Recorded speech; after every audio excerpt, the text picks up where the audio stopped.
जी बिस्मिल्लाहिर्रहमानिर्रहीम। अस्सलाम वालेकुम स्टूडेंट्स, उम्मीद है आप लोग खैरियत से होंगे। आज हमारा पाक स्टडीज का जो है लेक्चर नंबर सेकंड होगा जी। सेकंड लेक्चर आज हम पढ़ेंगे। तो फर्स्ट लेक्चर में हमने सर सैयद अहमद खान को डिस्कस किया। तो आज का जो हमारा लेक्चर होगा उसमें हम सल्तनतें हैं, ठीक है, 5 सल्तनतें हैं, उनके बारे में डिस्कस करेंगे। ठीक है, लेकिन कुछ बच्चों की ये डिमांड थी कि सर लेक्चर जो है वो ज़्यादा था, इसलिए हम लेक्चर को जो है वो डिवाइड करके याद करेंगे। बच्चे आप डिवाइड करके याद कर लो, ठीक है। बट जो मैंने आपको पढ़ाया है उसमें जस्ट आप सिर्फ इतना याद कर लो कि आपने सिर्फ और सिर्फ उसकी डेट्स और इम्पोर्टेंट जो उनकी तारीखें हैं और जो इंस्टीट्यूशंस हैं उनके नाम याद कर लें। इतनी आसानी मैं आप लोगों के लिए कर देता हूँ। सारा जो है वो कंज्यूम करना, सारा उसको याद करना, वो सारा मलबा आपसे याद बिल्कुल भी नहीं होगा।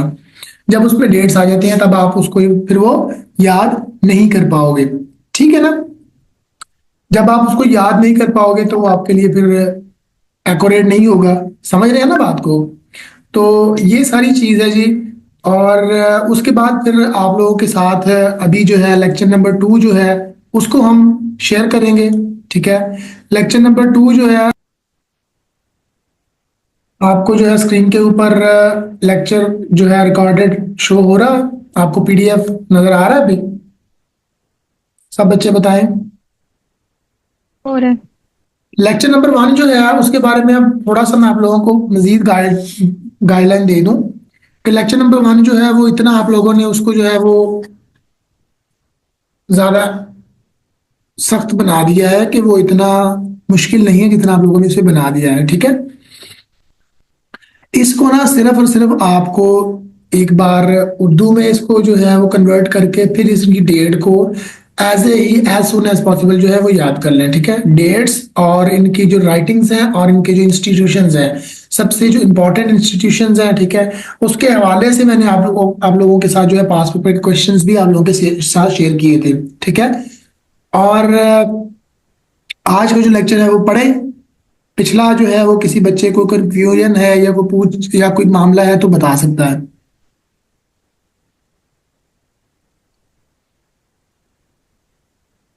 Anyone else? जी हिना।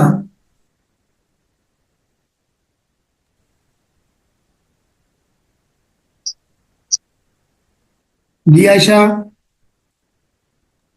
सर क्लियर है सारा। पूछ लें कुछ? जी सर।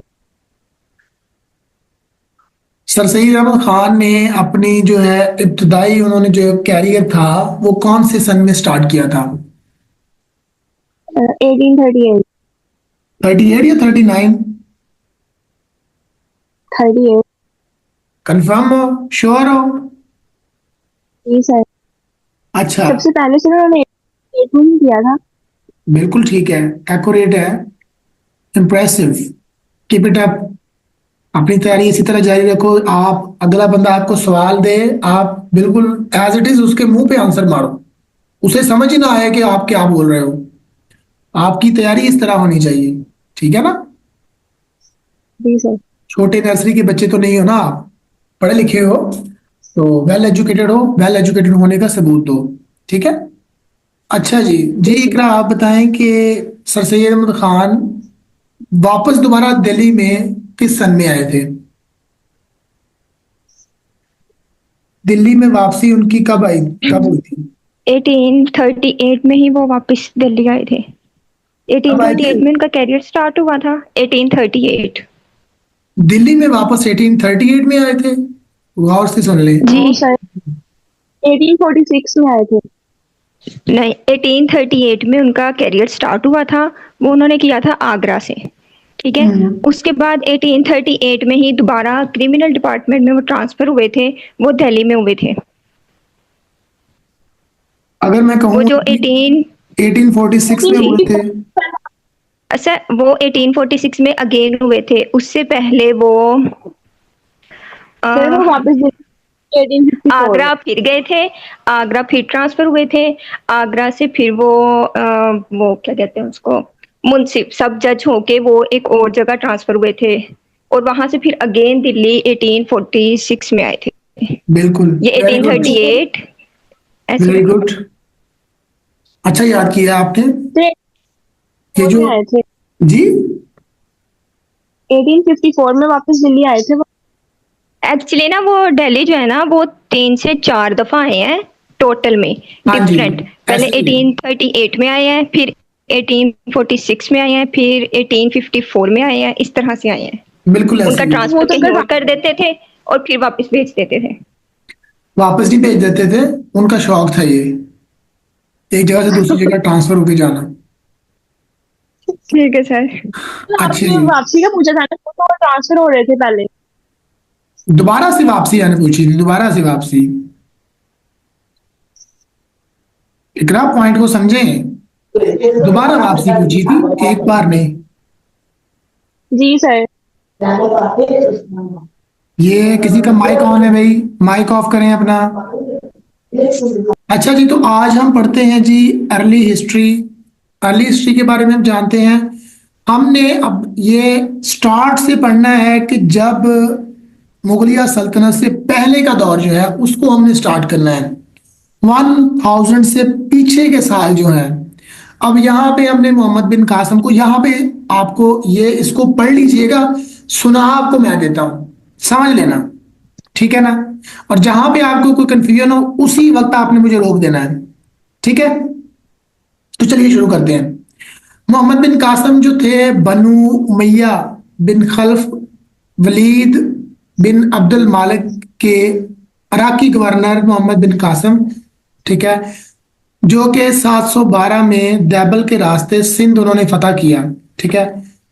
और यूं सिंध के रास्ते इस्लाम बरसगीर दाखिल हुआ और इसलिए सिंध को बाबुल इस्लाम कहा जाता है। अब यहां पे आप लोगों के लिए दो पॉइंट है।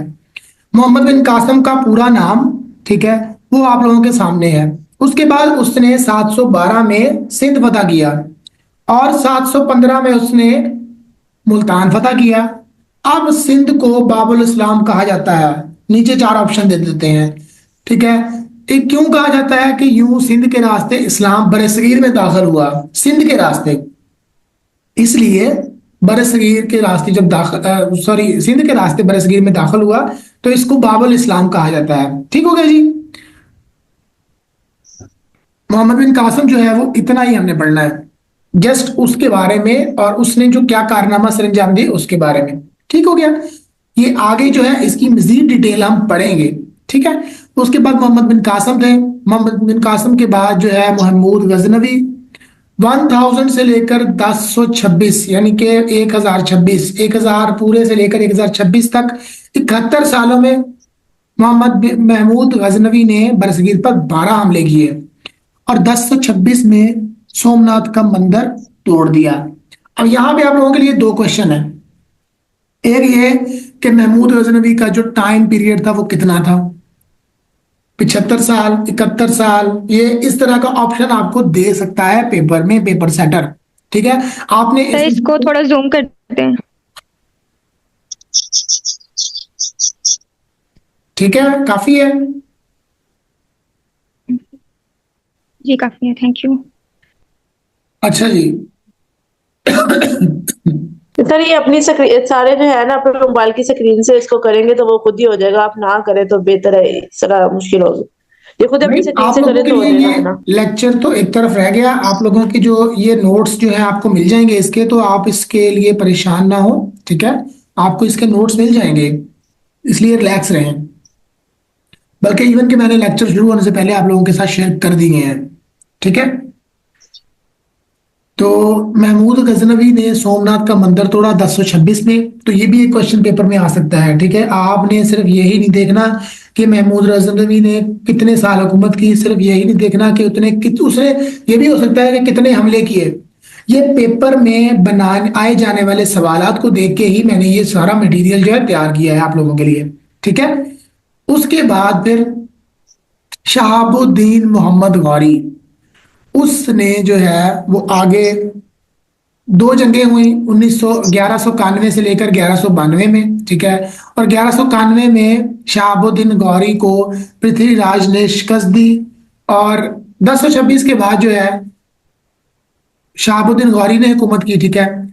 और उसको शहाबुद्दीन गौरी ने क्या किया जी, 1191 में शहाबुद्दीन गौरी को पृथ्वीराज से शिकस्त हुई और 1192 में दूसरी जंग में महमूद गजनवी ने पृथ्वीराज को शिकस्त दी और बरसगीर में मुस्लिम राज कायम हो गया, ठीक है। महमूद गजनवी आया, उसके बाद शहाबुद्दीन गौरी आ गया, ठीक है। और उसके बाद फिर हमारी जो है 5 सल्तनतें शुरू हो जाती हैं। इन 5 सल्तनतों का जो ताल्लुक है वो हमारी आगे पढ़ने वाली जो लेक्चर्स हैं उनसे जो है कड़ी से कड़ी मिलेगी। आप लोग ये चीज नोट कर लें, 1290 से लेकर 1526 तक ये सल्तनतें चली थी और इन सल्तनतों में सबसे जो अहम सल्तनत है वो है मुगलिया सल्तनत, जो इन सल्तनतों के बाद में आई थी। अब यहाँ पे क्या चीज है जी, सबसे पहले ये दिल्ली सल्तनतें हैं, ठीक है। दिल्ली में ये सारी सल्तनतें कायम हुई, ठीक है। सबसे पहले जो है इसमें ममलूक सल्तनत है, ठीक है, और खिलजी, तुगलक, सादात, लोदी, ठीक है, 5 हो गई। ममलूक सल्तनत जो है, ठीक है, वो यहाँ पे गुलाम कुतुबुद्दीन ऐबक, ठीक है, ये ममलूक सल्तनत के जो थे बानी थे, ठीक है। इन्होंने बरसगीर में पहली इस्लामी हुकूमत कायम की, ठीक है। इस हुकूमत को या इस सल्तनत को गलामा खानदान भी कहते हैं, ठीक है। कुतुबुद्दीन ऐबक जो थे 1210 में पोलो, लाहौर में पोलो खेलते हुए फौत हो गए। आपका मजार अनारकली बाजार में है। ये सल्तनत 1290 तक कायम रही, ठीक हो गया। और उसके बाद फिर हमारे पास आता है जी जलालुद्दीन खिलजी सल्तनत, ठीक है। जलालुद्दीन खिलजी ने खिलजी सल्तनत की बुनियाद रखी। ये सल्तनत 1290 से लेकर 1320 तक कायम रही।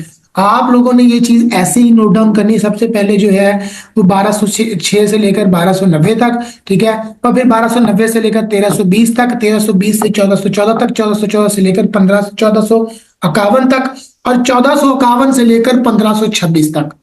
ये इस तरह आपने याद रखनी है। आपने इनके नाम पहले याद कर लेने हैं। सबसे पहले ममलूक सल्तनत, उसके बाद फिर खिलजी, उसके बाद फिर तुगलक, उसके बाद फिर सादात, उसके बाद फिर लोदी। आपकी ये तमाम इसी तरह याद हो जानी है। आपने सिर्फ और सिर्फ इनकी जो है वो डेट, कितना इन्होंने टाइम जो है टाइम पीरियड जो है इन्होंने लगाया, ये आपने अपने माइंड में बिठा के रखना है। Is that clear?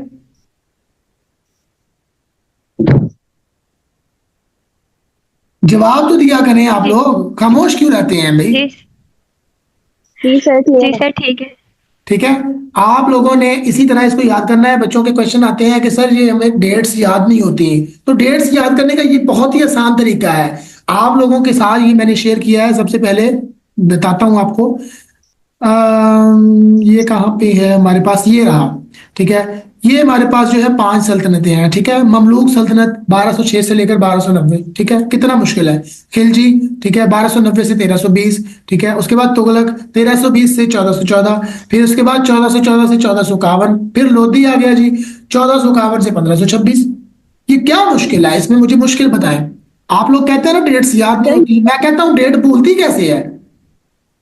आप उसको माइंड में इस तरह बिठा लो कि वो डेट भूलेगी नहीं। आप उसको अपने या किसी ऐसी चीज से रिलेट कर लो कि अच्छा फलां डेट को ये कुछ हुआ था, अच्छा तो ये हुआ था, अच्छा ये हुआ था, हाँ तो ये हुआ था। तो इस तरह जो है अपनी माइंड में इसको बिठा लें, अपनी किसी ऐसी चीज से रिलेट कर लें जो आपके लिए बिल्कुल जो है वो काबिल कबूल है, ठीक है, जो आपके लिए बहुत ही इंपॉर्टेंट है उस डेट को, जैसे आपकी बर्थडे है, ठीक है ना।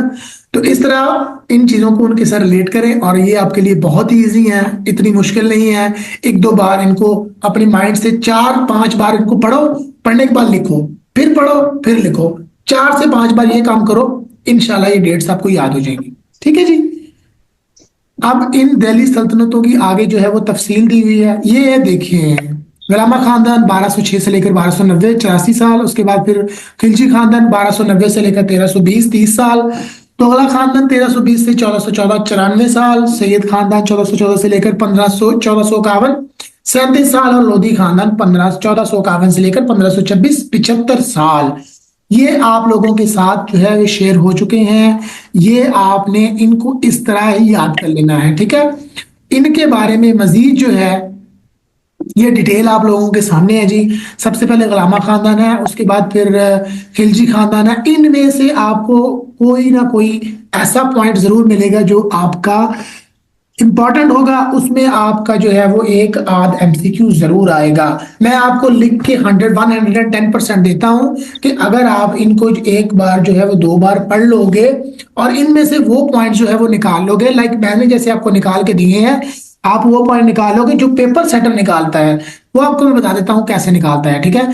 अब सबको पता है कि कुतुब मीनार जो है वो, कुतुब मीनार कब बना था, किसकी वजह से बना था? तो कुतुब मीनार जो है वो गुलामा खानदान की सबसे मशहूर तामीराती मिरासों में से एक है, ठीक है। इसका आगाज जो है कुतुबुद्दीन ऐबक ने किया था, लेकिन इसके जानशीन अल्तमश ने इसको मुकम्मल करवाया, ठीक है। कुतुबुद्दीन ऐबक के बाद अल्तमश ने उनकी जगह ली। 1211 से लेकर 1236 तक हुकूमत की, इंतजामी इस्तिलाहात को संभाला, मुतारफ करवाया और इसके अलावा अपना सिक्का राइज किया, ठीक है। और 7 जानशीनी खानदान के तुर्क शराफत की रवायत पर अमल किया, ठीक है। तुर्क शराफत की रवायत पर अमल किया और जहां तख्ता बराह रास्त नस्ब तक महदूद रहने की बजाय अक्सर अहलियत के अंदर काबिल को अफराद दिया जाता है, काबिल अफराद दिया जाता है। खैर, ये चीजें आप लोगों के साथ मैंने इस तरह शेयर की। अगर आप इसको इसी तरह ही पढ़ोगे और पढ़ने के बाद इनमें से मेन जो हेडिंग्स हैं, लाइक ये आपके साथ हेडिंग्स भी बनाई हुई है, ठीक है। ये कुतुब मीनार हो गया, ठीक है। वस्ती एशिया में ये आपको इस तरह ये पूछ लेगा, फॉर एग्जाम्पल कि ये गुलामा खानदान है, या फिर ये पूछ लेगा कुतुबुद्दीन ऐबक कब फौत हुए, ठीक है। और उसके बाद फिर रजिया सुल्ताना कौन थी, ठीक है। रजिया सुल्ताना कौन थी, ठीक है। और उसके बाद फिर ऐसा कोई सवाल पूछ सकते हैं कि उनका खात्मा कैसे हुआ था, मतलब क्या मामलात बने, इस तरह का क्वेश्चन आ सकता है पेपर में।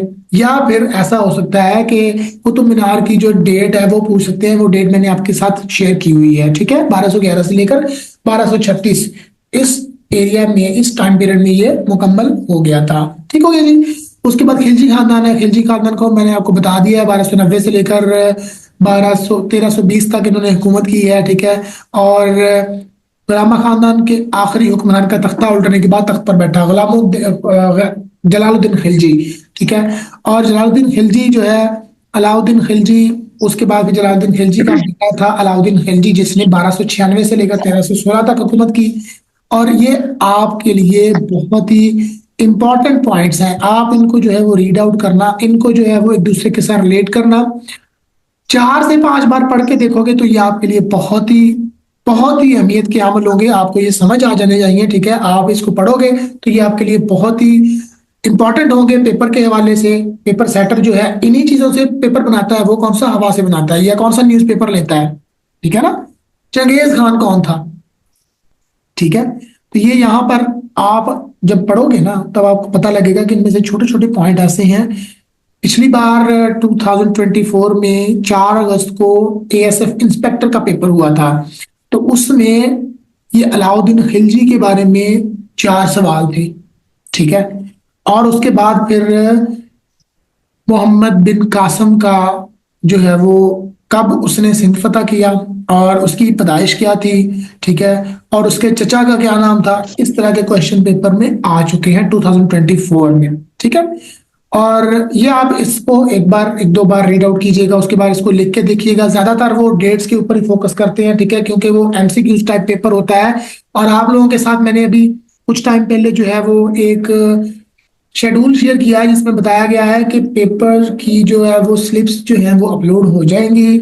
आप लोगों ने सिर्फ और सिर्फ अपना तैयारी रखनी है। ईद के फौरी बाद आप लोगों के पेपर होने हैं, तो इसलिए अपने आप को प्रिपेयर कर लें। टाइम बहुत लिमिटेड है, इसलिए ज्यादा से ज्यादा जो है अपने आप को 2 से 4 घंटे वक्फ कर लें कि आपने पढ़ना है, ठीक है जी। इस बात को ज़हन नशीन कर लें कि आपने ये पेपर सॉल्व करना है, ठीक है। उसके बाद यहाँ पे उर्दू में था, ये उर्दू में आप लोगों की जो है वो आसानी के लिए मैंने लिख के दिया था, ठीक है। पेपर इंग्लिश में आए उर्दू में आए, ठीक है, ये आप लोगों के लिए डजेंट मैटर, ठीक है।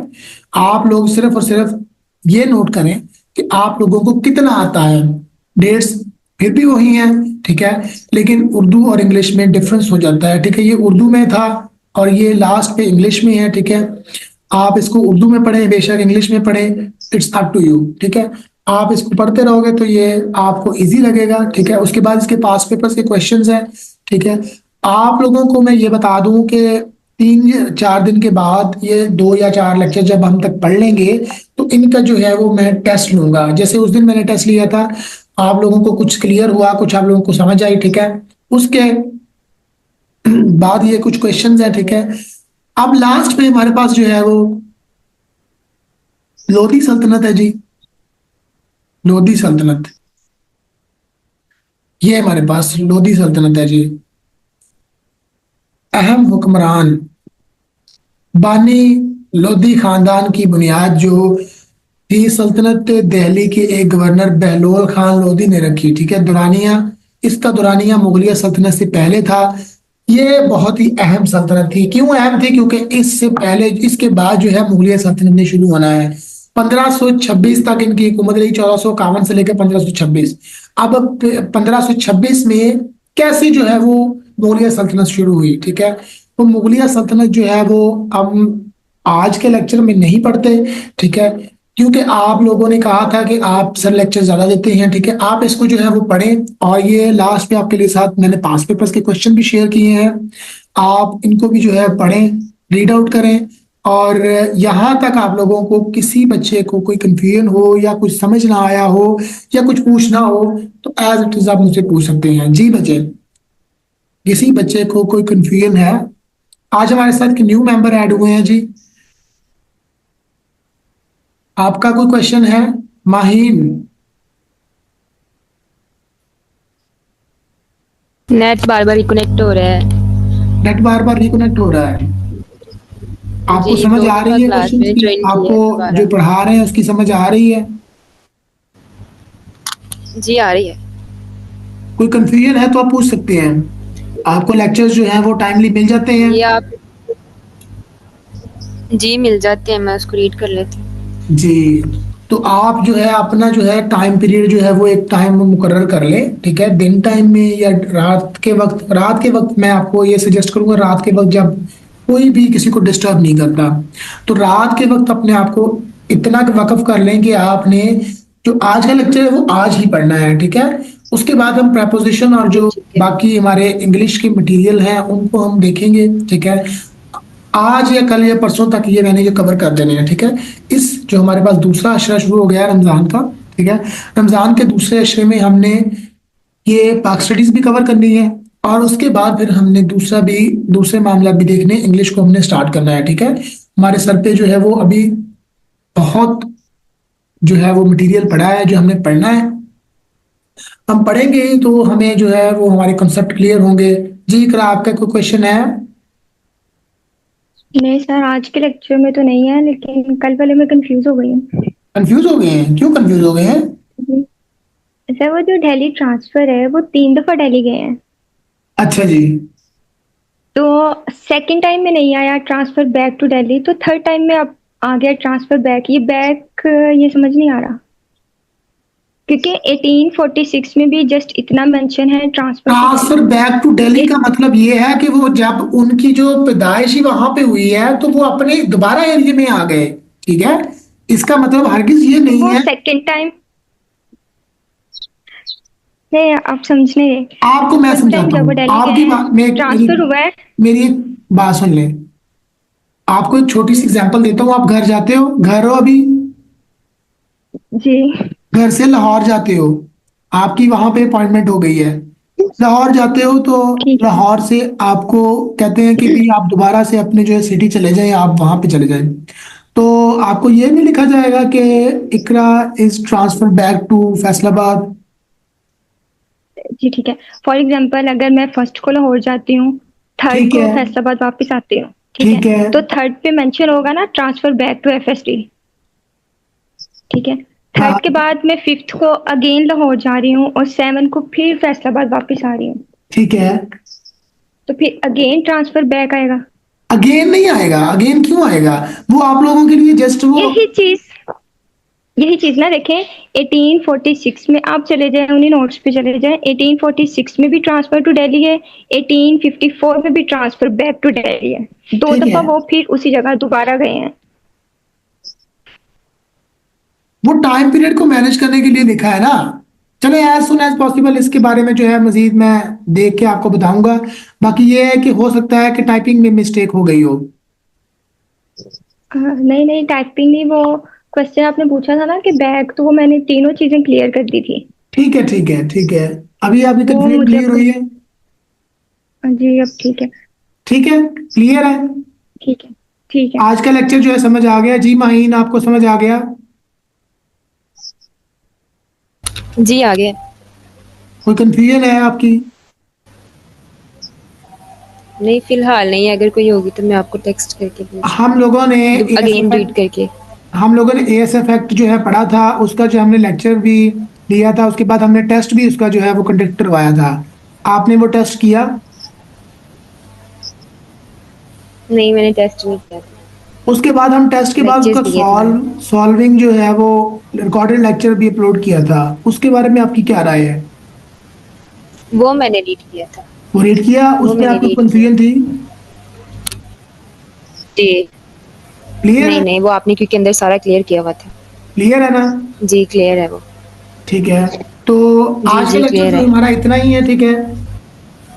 कल के लेक्चर में हम फिर ठीक है। मुगलिया सल्तनत को पढ़ेंगे, ठीक है।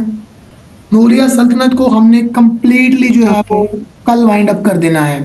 उम्मीद है कि वाइंड अप हो जाए। आप लोगों को सिर्फ मैंने पढ़ाना ही नहीं है, वो सिर्फ आप लोगों को एक कहानी सुनानी है।